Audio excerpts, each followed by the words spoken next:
Hier après-midi, Tazio, tu as pratiqué ton activité favorite, la promenade. Et ça on ne le souligne pas assez. Tazio adore se balader sur Internet. Et tu nous as déniché une trouvaille pour le moins intéressante et originale. Alors c'est le site The Verge qui m'a redirigé vers ce lien, un site de streaming dédié à l'observation du paysage islandais en direct et qui est en train de nous live streamer là maintenant tout de suite une véritable éruption volcanique. Le site internet sur lequel vous pouvez trouver ce live, il s'appelle Live from Iceland et c'est une initiative mise en place par l'Office du tourisme islandais. Et si vous voulez très précisément regarder ce live, il faut se rendre sur la webcam dédiée au volcan Fagradalsfjall. Je suis désolé, j'essaye de le prononcer comme je peux. Fragada, ouais, on va l'appeler ça, c'est son nom. Et même si c'est dur d'imaginer son orthographe, vous ne devriez pas trop galérer à le trouver puisque c'est le live le plus mis en avant sur le site actuellement. Il propose d'ailleurs de nombreux live streams, ce site, de paysages très divers et variés de l'Islande, allant de la belle montagne enneigée à la petite ville côtière pleine de charme. D'ailleurs, c'est un peu surprenant, mais sachez qu'énormément de villes en France sont aussi dotées de webcams en live de ce genre. Elles sont souvent mises en place par les offices de tourisme locaux, et même si leur utilité ne doit pas être immense, elles sont en train de diffuser un live que très certainement peu de personnes ne suivent, parce que il faut dire qu'il s'y passe pas grand chose généralement.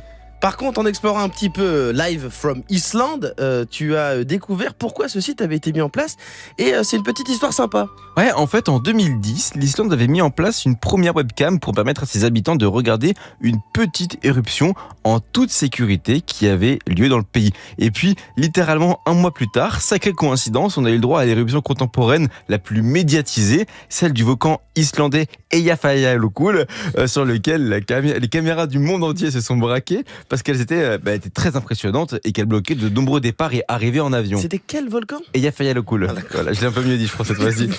Et le site d'ailleurs, Live from Iceland, qui venait d'être créé à ce moment-là, s'est alors mis à diffuser du coup cette éruption, ce qui a carrément attiré 300 millions de visiteurs sur son live en seulement 7 jours. Ouais, mais là quand même, ils se sont dit qu'il fallait peut-être rassurer les potentiels touristes sur le fait que les éruptions ne touchent pas non plus le territoire entier. Alors ils ont commencé à installer d'autres webcams plus calme. Ouais, au final, c'est devenu un peu un outil de communication et je trouve ça assez marrant qu'ils aient obligés de faire ça parce que la réputation de l'Islande commençait un peu à apeurer les touristes. Mais attention, ils ont aussi continué à filmer en direct des événements climatiques extrêmes.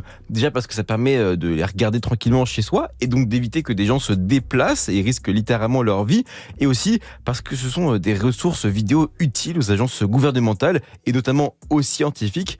Certains lieux sont d'ailleurs filmés constamment alors qu'ils paraissent très calmes pour prévenir de certains changements. Et en fait, au-delà de la publicité, c'est aussi de live qui servent en fait au bien commun. Et oui, il existe de plus en plus de lives de ce type. La saison dernière, par exemple, tu nous avais parlé d'un live, c'est vrai, je m'en rappelle très bien. C'était ta période Tazio aquatique. Absolument. Un live qui diffusait en direct des images de poissons sous l'eau à proximité d'un barrage. Ouais, celui-là était particulièrement intéressant parce que son but c'était de littéralement diffuser constamment en direct pour que au moment où il y a trop de poissons à l'image, les viewers du live appuient sur un bouton du site pour prévenir les gens qui travaillent au barrage et qui ouvrent en fait pour laisser passer les poissons. Trop bien, ça.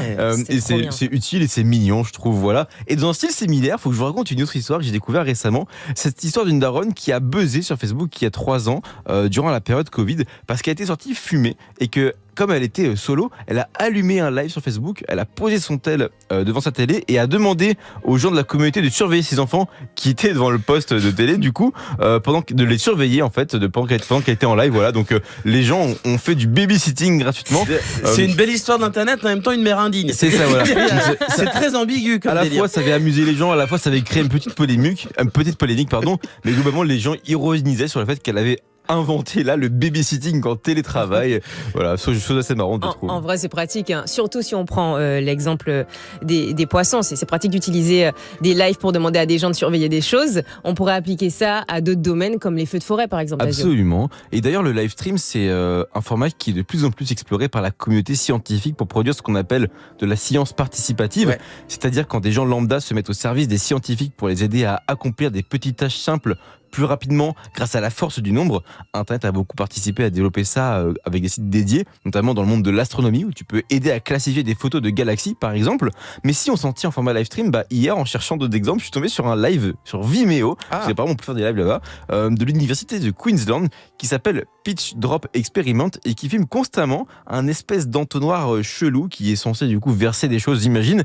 Alors ils expliquent pas ce qu'on est censé regarder, ni surveiller, mais ce que j'aime bien me dire, c'est que aujourd'hui, n'importe qui peut se connecter sur Internet et pour potentiellement faire une bonne action, et ça grâce au format live stream, et je trouve ça particulièrement sympa. Voilà.